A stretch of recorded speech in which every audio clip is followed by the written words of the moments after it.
The hidden truth behind loans. How much interest are we paying? The true cost of borrowing money we don't care much about. Hello there. Welcome to Invest Money PH YouTube channel. In this video, we will discuss more about loans and interest rates. In our previous video, we talked about add-on rates, effective yields, and how you can convert one to the other. Likewise, we showed how add-on rates may look like a small number, but in reality it can mean a lot of interest payments. So for this video, we will show the usual interest rates for loans here in the Philippines, and how much we end up paying for a personal loan, auto loan, home loan, and credit cards. I'm excited about it. Are you? See you after the intro. Don't forget to hit that subscribe button and notification bell.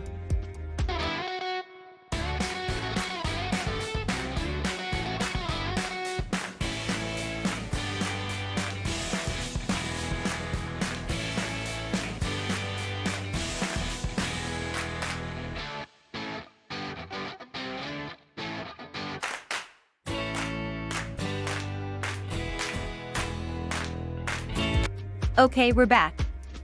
Before I show you sample computations for loans, let's discuss loans in general for a bit.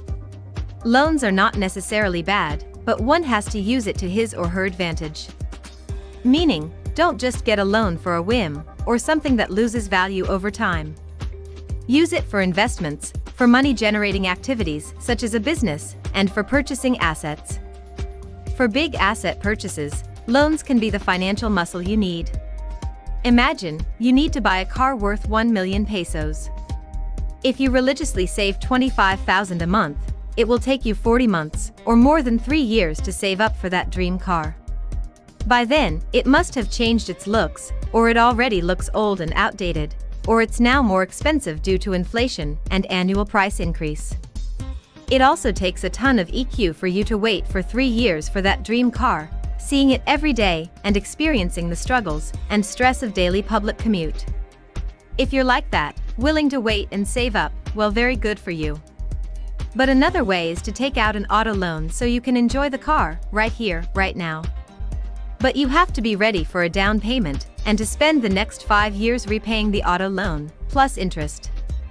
So it's really up to you, your financial capacity, your current needs and priorities. Another scenario will be renting on a condominium for 20,000 a month, but it will not be yours no matter how long you rent it. Another option is for you to get your own condominium via home loan, especially if you like the area and plan on staying there for the long term. If you're planning to get a home loan, you have to have the money for down payment, then be willing to pay almost the same amount as your rent for your condo loan amortization. Now let's get to actual examples. Let's talk about a personal loan or salary loan first. These loans don't require a collateral, but interest rates can be much higher compared to an auto loan or home loan, precisely because these loans don't require collateral. In our previous YouTube video, we mentioned that salary loans or personal loans interest rates range from 19% to 32% EY. For this example, let's assume the interest rate is 30%. For a 500,000 loan, 36 months to pay, at 30% effective annual rate, the monthly amortization will be around 21,200 pesos. Once you finish the loan in 3 years' time, the 21,200 amortization per month will accumulate to a total of about 764,000. This means 500,000 went to the principal amount you borrowed, and 264,000 is the total interest you paid for the last 3 years.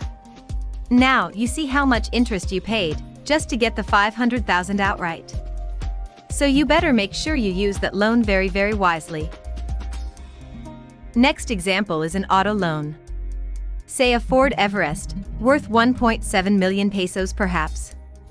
Take note that for auto loans and home loans, a down payment is usually required, ranging from 15% to 30% of the price of the property you're buying, and depending on the collateral, whether brand new or pre-owned. For a brand new car, the usual down payment is 20%.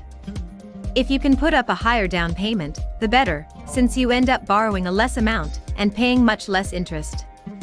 For a 1.7 million Ford Everest, a 20% down payment means 340,000 pesos. So you have to have this amount readily available. This amount shall be your cash out. Here's the tricky part for the interest rate. If you transact directly with a car dealership and let them arrange the bank loan for you with their partner banks, you might end up paying a higher interest rate, say 16% to 19% EY. It's because the banks give them a dealer and sales incentive, so the banks charge the borrower a higher interest to recover that incentive cost. But if you get the loan directly from a bank branch, the interest rate may go down to 10% to 12% EY, because there is no more sales or dealership incentive that the bank has to pay, so you can save some more on interest rates. And believe me, the rate reduction will mean much more in actual pesos. So the trick is, study and research the car that you want, down to the color, variant, whether entry-level or top of the line. Go to a dealership to ask questions, test drive, etc., but don't apply for an auto loan right there in the car dealership.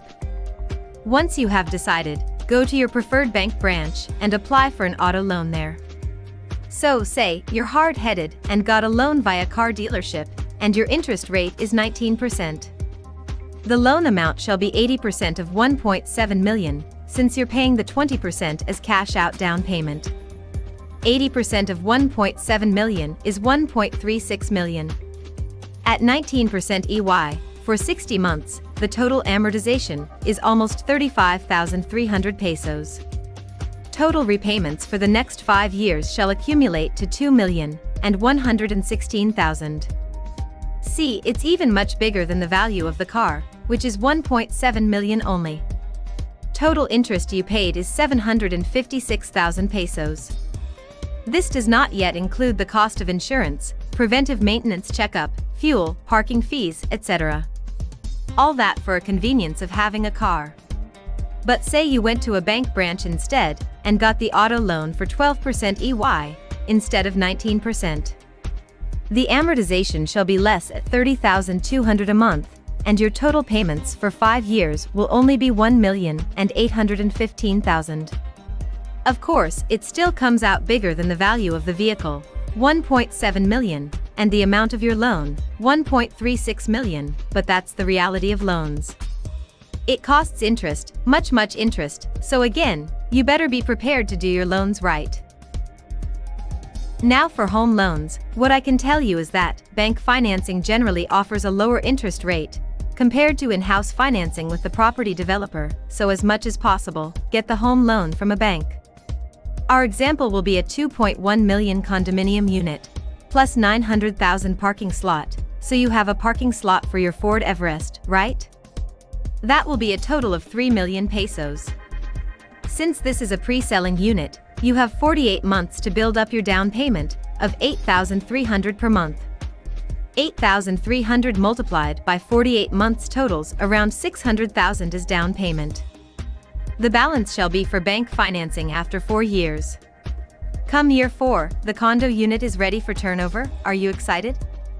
The balance of 2.4 million, you pay to the developer via bank financing for 8% EY, 15-year tenor. The amortization comes out at 23,000 per month. Since this is a very long-term loan, even though the interest rate is just 8% per annum, total repayments for the next 15 years will accumulate to 4,130,000. That means 2.4 million for principal payment and 1.73 million for interest payments. Yes, the total interest can already buy you a brand new Ford Everest. But that's because you paid for it for 15 long years. And note that since this is a home loan, it may be subject to interest changes, also known as repricing, every 1, 3 or 5 years depending on what you chose. There are also many payables along the way, such as transfer fee, registration fee, annotation fee, life and fire insurances, property taxes, association dues, etc. Yes, it's expensive to own and maintain a mortgaged property. Mind blown yet? Now, what if you had more money and paid for the condo loan for only 10 years instead of 15? Well, assuming same interest rate, the amortization will increase to 29,100 per month. Total repayments will go down to 3.5 million, while interest payments will go down to 1.1 million, so you save around 600,000 if you get a shorter tenor. If you can afford this, much better. Another trick you can consider is doing partial prepayments, from time to time, whenever you have extra money, like during bonuses. We can discuss that in detail some other time. Last but not the least is credit cards. Here, I'll just show you a simple example and demonstrate how the balances can build up quickly if you don't pay in full every month. The usual add-on rate for credit cards in the Philippines nowadays is 2% add-on rate per month. Note, this is expressed as per month, unlike the EY for personal, auto, and home loan, which is expressed as per annum. For example, your card balance is 20,000 pesos. Then, in your credit card billing statement, it says total amount due is 20,000, minimum amount due is 800, or around 4% of total amount due. If you pay the whole 20,000, there will be no interest for you next month. Very good. But, if you just pay the minimum amount due of 800, then your balance of 19,200 will be billed again next month. The 19,200 will then accrue an interest of 2%, or 384 pesos. For 1 month. So, your total bill next month, assuming there are no new transactions, will be 19,200 plus 384 equals 19,584. If there are new transactions, then the balance will be much bigger. Come next month, you got your bill. Total amount due is 19,584, minimum amount due is 783. If you pay the whole 19,584, then no more interest. Again, very good. But since you're really short on funds, you just paid the 783. The balance will then be 19,584 less 783 equals 18,800. The 18,800 will then be charged with 2% once again. If you keep on repeating this, it will take many months for you to pay off the 20,000 initial balance. What's worse is that, if you have new transactions on top of the 20,000, then the balance can balloon to a big amount quickly, and you may have a harder time paying it off. The trick for credit cards, then, is to pay the total amount due every time you can.